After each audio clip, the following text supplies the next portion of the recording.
Bonjour à tous et bienvenue pour une nouvelle vidéo Marprod. Alors aujourd'hui, review of command sur les Kashyyyk Terminator. Donc c'est une des dernières références sorties chez Forge World. Là, on n'est pas sur une référence qui est très vieille et qui représente donc les troupes d'élite Terminator en armure Tartaros de White Scar, de la Légion des White Scar. Ils sont assez axés White Scar en ce moment, hein. C'est une légion qui n'avait pas été très traitée et donc ils sont en train de sortir plein de références. On a les deux Contemptors, les chefs, donc les Kashyyyk ici. Voilà, c'est pas mal. Ça va, je pense, annoncer la sortie du Khan sans trop de problèmes, hein. Ça va arriver vite. Et donc sur ces références, on est sur une armure Tartaros classique, un petit peu améliorée avec les symboles White Scar, et surtout par l'ajout de ces plaques de blindage segmentées là qu'on a sur les côtés et qui font très samouraï, hein, c'est fait pour. Les White Scar, à la base, ils ont un visuel historique qui est plus axé mongol et pleine de Mongolie. Et aujourd'hui, ils sont en train Games Workshop est en train d'étendre la Légion des White Scar à toute on va dire, à tout ce qui est iconographie asiatique. Donc ils axent un peu sur la Chine avec certaines enluminures comme on peut le voir sur la jambière ici, ça c'est très chinois au niveau du symbole. Et puis après, ça va partir sur le japonais avec les sabres, le côté samouraï justement. Et puis ici on a des vouges ou des choses comme ça qui rappellent un peu le côté, la civilisation asiatique. Et donc mon client, ce qu'il voulait, c'est qu'il trouvait qu'en fait les têtes étaient encore un peu trop simples. C'est vrai qu'on est sur des têtes de Marines presque normaux, hein. On n'est plus sur du Terminator 40K comme on peut le voir, avec les casques un peu en mode Rhino, qui n'existe plus aujourd'hui parce qu'ils sont pas ressortis en Primaris et c'est bien dommage. Et là, on est sur du 30K, donc les figurines sont un peu plus fines, et puis c'est un espèce de casque comme si c'était un casque normal qui se pose à l'intérieur et puis qui se pivote comme vous le voulez. Et donc mon client voulait renforcer encore plus l'aspect asiatique, et donc les cimiers que j'ai rajoutés et qui donc sont pas adaptables normalement parce que j'ai voulu les mettre vraiment sur la tête. Le problème, c'est que derrière, ça tombe sur la coiffe. Donc en fait, il suffit de faire une petite découpe en cercle sur la coiffe, et puis hop, le cimier se pose bien avec une tige, et après j'ai fait le raccord à la résine verte. Et donc c'est des cimiers, je crois, qui viennent des Custodes, des Terminator Custodes, ou un truc comme ça. Donc ça fit bien plutôt avec la figurine, je trouve. Je vais passer sur une autre quand même. Et donc après, au niveau de la déco, c'est des symboles elfes noirs de Battle, qui ont été retournés pour la plupart, parce que normalement ils ont un petit crâne, donc j'ai abrasé un peu le petit crâne, puis après je les ai collés juste devant le cimier. Et ça renforce un peu le côté asiatique. On peut retrouver ça sur les armures, sur les casques, ils avaient des espèces de symboles souvent personnels et d'une iconographie qui était propre à chaque samouraï. Et donc là, on retrouve un peu ce côté-là, donc c'est sympa. Donc sinon, c'est des figurines qui sont plutôt cool. Alors, juste pour celui-là, il y a juste celui-là que j'ai laissé séparer, donc il peut faire ouah, ouah. Non, j'ai laissé les bras en détaché parce que sinon pour la peinture du peintre, ça allait être quand même un peu compliqué de peindre derrière le volume fermé par les deux bras qui tiennent la vouge, donc j'ai laissé ça en indépendant.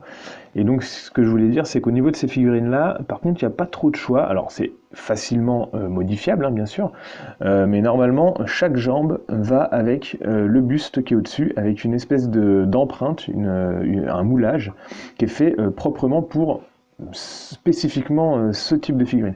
C'est-à-dire que ce buste-là pourrait pas aller avec celui-là. Sauf si bien sûr vous vous amusez à abraser tout l'intérieur et puis à couper un peu à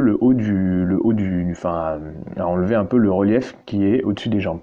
Moi j'ai respecté le montage original parce que j'avais pas de directive particulière de mon client, mais c'était juste un montage classique. Donc j'ai respecté le montage qui allait au plus simple et puis après j'avais bien sûr la conversion à faire par-dessus. Donc là on arrive sur un peu le chef d'unité qui a donc des marquages un peu plus poussés que les autres. Donc on est par exemple sur des chevaux là sur les côtés avec le marquage de la 5e Légion, donc la Légion des White Scar, et puis des enluminures un peu plus poussées, et puis une pose comme ça là qui est plutôt sympa. Donc ça c'est pas du modifié. Qu'est-ce que j'ai modifié? Si, j'ai modifié un petit peu cette pose là quand même, le bras était pas tout à fait comme ça. Et puis ah oui, sinon un petit test, donc là je vous la mets en photo. Donc voilà, vous pouvez le découvrir maintenant. Donc on est sur 29 grammes de figurines pour les White Scars. Et hop, deuxième photo, vous rêvez pas, donc ça c'était les cheminées de moulage des White Scars, et donc on est bien sur 49 grammes, donc ça c'était le petit test qu'en fait quand j'ai dégrappé les figurines, je me suis dit ça quand même c'est ouf, j'ai l'impression qu'il y a plus de poids au niveau des cheminées de coulées que de figurines en eux-mêmes. Donc voilà, Forge World, ils vous vendent un petit peu de la résine au kilo, d'où le prix, mais si jamais ils arrivaient à dégrapper ou à vous vendre uniquement la figurine, ça serait peut-être moins cher, enfin non je dis ça comme ça, hein, mais bon. Si, alors là on arrive à la figurine la plus convertie de l'unité. Mon client voulait une oriflamme, je sais plus comment ça s'appelle, mais c'est des sortes de kakémono japonais si on va par là, qui normalement peuvent se mettre dans le dos, hein. Pour les plus gros ils étaient portés à la main, mais il y en avait certains, ils portaient des plus petits, parfois les troupes en avaient toutes un dans le dos, et ça claquait au vent, et puis il y avait un petit côté mongol aussi par là, parce que les mongols, alors je sais plus c'était les 1 ou les... Ah non, c'est peut-être plus en Europe, mais ils avaient aussi des espèces de drapeaux dans le dos fait avec des plumes. Je sais plus, c'est une unité, vous allez peut-être retrouver en commentaire les historiens qui connaissent. Et donc ça, l'idée c'est qu'en fait normalement sa vouge était dans cette main-là, brandie un peu en l'air comme ça, et je trouvais que sa pose, elle était plutôt bien pour en faire un porte-bannière, donc j'ai choisi cette figurine-là. J'ai modifié le point pour resculpter le petit éventail qui sert de connexion et qu'on voit un peu dans tous les creux, donc c'est-à-dire aux épaules, au coude, etc. Je l'ai simplement posé sur la hampe de bannière entre les deux pans de tissu ici, et donc j'ai rallongé le bas de la hampe pour qu'il aille jusqu'au côté du pied et que ça soit bien solide. Sur la main, il avait une sorte de petit plumeau qui passait par-dessus la garde de son épée, enfin de sa vouge, et donc je l'ai rajouté en haut comme ça, je trouvais que ça faisait un petit détail, et puis après j'ai inversé la pose, donc là j'ai resculpté un tout petit bout de la hampe de la vouge, et puis j'ai écarté les doigts et j'ai posé la vouge à travers une barre de fer pour la poser de l'autre côté, et du coup comme la pose de la main par contre était un petit peu trop fermée, un peu trop vers l'arrière, j'ai resculpté un peu la connexion du bras, pour retravailler un peu la pose de cette figurine. Donc le voilà comme ça, un petit peu en rotation.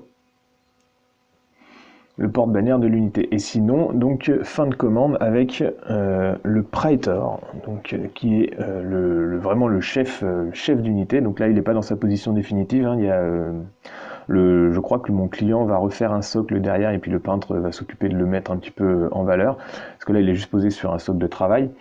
Et donc l'idée c'était toujours de rajouter un cimier avec des décos elfe noir là, enfin plutôt samouraï, et de resculpter les plaques segmentées qu'il a sur les cuisses en mode tassette, mais un peu pour ceux qui connaissent les pièces d'armure, normalement ce qui va sur les côtés des hanches c'est des tassettes, et là du coup comme c'est prolongé, et ça fait des plaques segmentées avec un tissu en dessous, et sur cette figurine là qui a dû sortir juste avant, il n'y en avait pas, et donc du coup pour que ça corresponde aux Keshig qui sont sortis après, je devais resculpter ces plaques là, donc voilà, je les ai remises sur le côté, j'ai posé un fourreau là qui était normalement un sabre.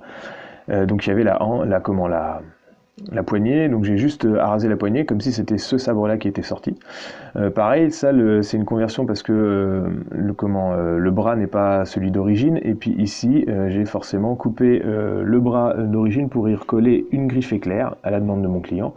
J'ai juste rallongé un petit peu parce que sinon ça lui aurait fait un bras vraiment court, et moi j'imagine que sur ces choses là c'est pas la main classique qui est à l'intérieur du gantelet. La main pour moi arrive à l'intérieur et après c'est un système mécanique, et donc sinon ça aurait fait vraiment comme s'il avait le gantelet posé sur le coude quoi. Et c'est deux références différentes, donc forcément ça allait pas forcément ensemble. Et donc là on est sur une sculpture encore plus augmentée que les autres, avec pas mal d'enluminure White Scar, les petites ailes, les éclairs. Ici on a un symbole un peu personnel avec des plaques segmentées qui partent sur le pagne, puis l'armure est beaucoup plus baroque et un peu plus massive je dirais.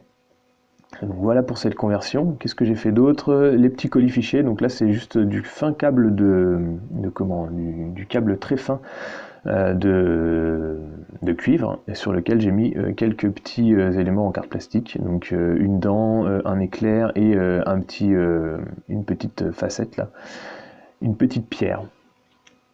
Donc voilà pour ce Praetor Huascar qui ira donc avec ses 5 autres partenaires pour former l'unité d'élite des Terminators d'assaut de la Huascar. Alors ce qui m'a un petit peu choqué sur ces figurines par contre, c'est moi je suis toujours un peu classique dans le montage de mes propres forces. Et là j'avoue elles ont absolument aucune arme de tir et je trouve ça un tout petit peu bizarre. Alors ça peut être des unités vraiment spécialisées corps à corps, mais je sais pas, d'un point de vue réaliste, j'imagine que ça serait quand même sympa d'avoir peut-être, enfin ils auraient pu leur mettre un tout petit flingue, vraiment une sorte de, je sais pas, de pistolet bolter un peu simplifié, juste sur le truc là. Je sais pas. Bah, ça c'est vraiment mon point de vue gamer qui me dit une arme de tir même sur des trucs comme ça peut être quand même sympa, parce que du coup ça fait vraiment full corps à corps. Donc voilà pour cette commande, je vous la laisse en vidéo rotative juste après, j'espère que ça vous aura plu. Si vous avez ce genre d'idée, n'hésitez pas à me contacter. Je peux vous faire le montage et les conversions simples, et puis après je peux bien sûr pousser plus la conversion si vous avez envie, et même partir sur de la sculpture complète.